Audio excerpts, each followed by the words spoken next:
Not a lawyer. No one.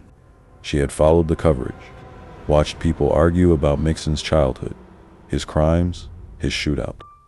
Not once did she see a story that included the girls and women he hurt before that day. "That's why I'm speaking now," she said.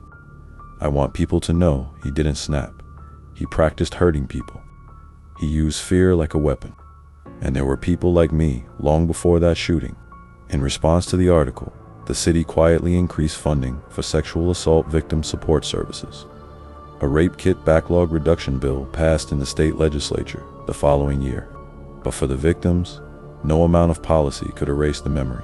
They were the forgotten chapter of a story that everyone thought they already knew. The ripple effect. By 2019, a decade after the Oakland tragedy, the ripples from Lovelle, Mixon's rampage could still be felt in law enforcement circles, legal reforms, and East Oakland itself. The shootout had become a required case study at police academies throughout California. Recruits learned the timeline, the decisions, the protocols, but they also studied the human factors, how trauma, social decay, and untreated rage can incubate beneath the surface. Meanwhile, the OPD still bore scars. Officers who had survived the March 21st operation often struggled with PTSD.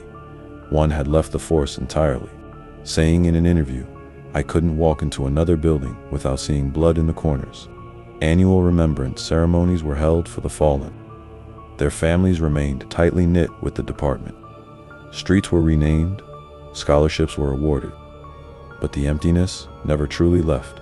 Outside the force, the case became a turning point in how the public saw urban policing, not just in Oakland, but across the country. The shootings happened just months after the Oscar Grant killing.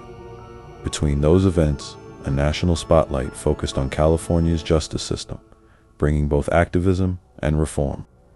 Some of the reforms were substantive, others symbolic, but nothing reversed the fact that Mixon had become, in a way, the line in the sand.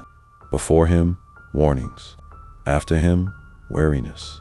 His actions had forced people to see the fragility of the line between law enforcement and the communities they serve. How easily that line can snap. How devastating the consequences can be. Reflections from the Edge. 10 years after the events of March 21st, a documentary titled Edge of the System premiered at the Oakland International Film Festival.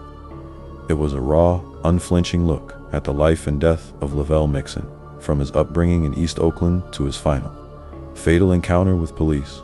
The film included interviews with police officers, educators, parole agents, community organizers, and even a few of Mixon's relatives,